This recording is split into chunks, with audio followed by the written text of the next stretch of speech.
Hello, I just came back to the hotel after the 7th round of the Olympiad, and oh my god, what drama at the top board in the open section. As usual, when the team finishes, you go get your phone and you check the news and you check the games. And first thing I saw was Wesley So's game. That was pretty spectacular, but what we saw then was just unbelievable. So the match between Armenia, which had maximum points before this round, and the United States, the #1 seed. An exciting match. And let's start with board one. I'm not going to look at the match, but Gabriel Sargissian beat Fabiano Caruana. Unbelievable stuff. It seems like Sargissian always performs for Armenia in these big tournaments. Like, it's some national pride or something. It's hard to explain, but the Armenians, they're tough as nails. I mean, they lost Aronian, who incidentally didn't play for Team USA. I guess that's too much to ask. So Sargissian beat Caruana, but Dominguez, he got the point back on board 3, and this is board 2. And so with white, and he opens with e4. We'll have a look at that game. Caruana by Hrant Melkumyan. Hrant Melkumyan is rated 26-34. So as you can see, the Armenian team is strong, but it's not as high rated as the absolute top teams. But they're still leading the Olympiad. So bishop g4. The two knights line here against the Caruana. Black gives up a bishop pair, but it's very solid with e6 here. And Wesley goes for quick castling here, bishop e2 and castles. It's knight d7. And now he takes on d5. And rook d1 intending to play d4. He gets to play d4, but black just gets on with the development. We get d4, bishop e7, and bishop d3, castles. So it looks like kind of an exchange Caruana, except this knight on c3 looks slightly misplaced to me. Generally, you would have a pawn on c3 here, so you would have to move the knight now. And I guess the next few moves, Wesley is trying to sort of fix his pieces. But on the other hand, black maybe doesn't have the setup that he would usually have. So, so some nuances, for both sides here in this position. Hrant decides to improve the knight. It's on d7. He wants it on c6, which is the normal square for it in the Caruana. And Wesley, starts fixing his pieces and plays c3, and now we have this normal structure that we generally see in the exchange Caruana. Rook e8, rook e1, g6, knight g3, and knight d7. And here we come to the critical point in the game. Rook e3 was played by Wesley. And now Hrant goes for what is a good move with e5. This turns out to be a fine move. Wesley played bishop h6. The point is, if he takes, it's going to be bishop to c5. Hitting the rook, and then we can take on e5. And black should have a good position. However, bishop h6 does allow the move e4, doesn't it? And to my mind, it's borderline unbelievable that the spidey senses wouldn't go off for Melkumyan here, because Wesley So, is he allowing e4 losing a piece? He played e4. But the fact of the matter is that black is probably slightly better still after bishop to f8. But seems the sense of danger let Melkumyan down here. He played e4. And now he was dealt a crossing blow with rook takes e4. Now before I explain why this rook can't be taken, let's have a look at what happened in the game. In the game, Melkumyan played knight f8, but now he just lost the pawn on e4. And Wesley just crashed through here, rook f4, hitting the pawn.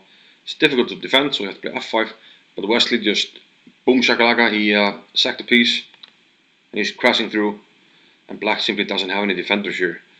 Meanwhile, white has good pieces, the bishops are active. We have a queen and a rook around the king. And we can even bring this one in if needed. In one move, though.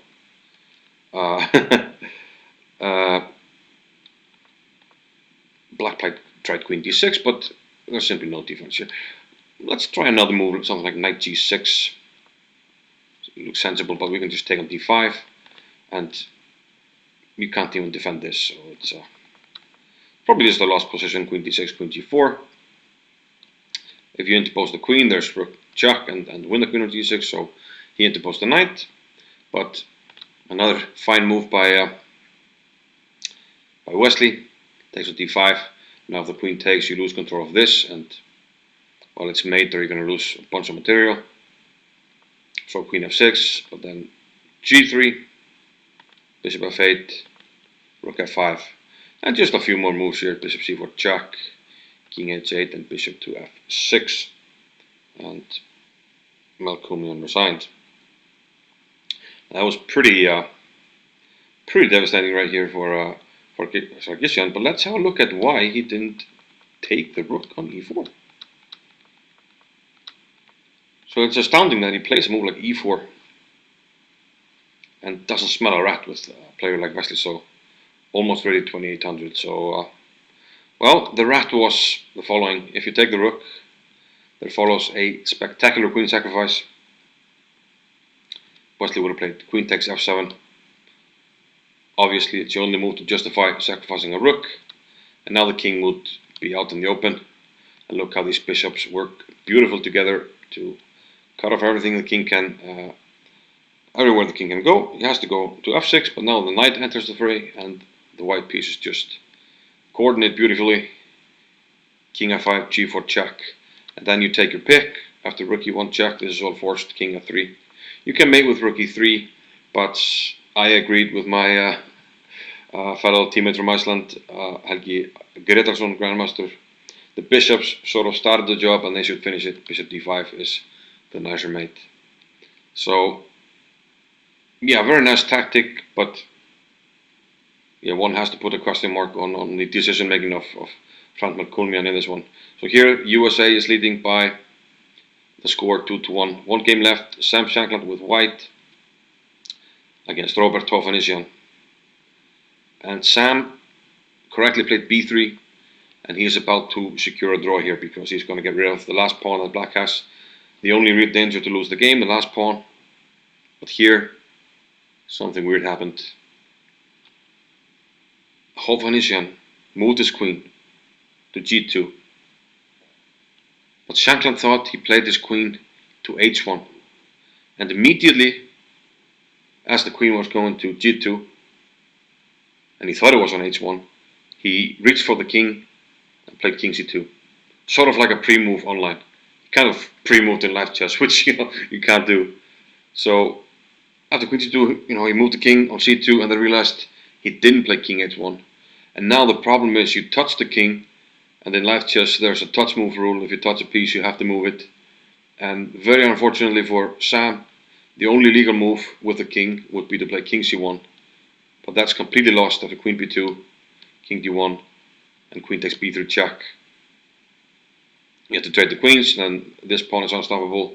Or if you trade on d3, then we have the correct corner for the pawn. We have the correct squared bishop. And as you can see here, this is just completely over. We can just walk the king either to support the pawn or to catch the other pawn, because we're in the circle after a4. We just play king e4. We're in the square of the pawn.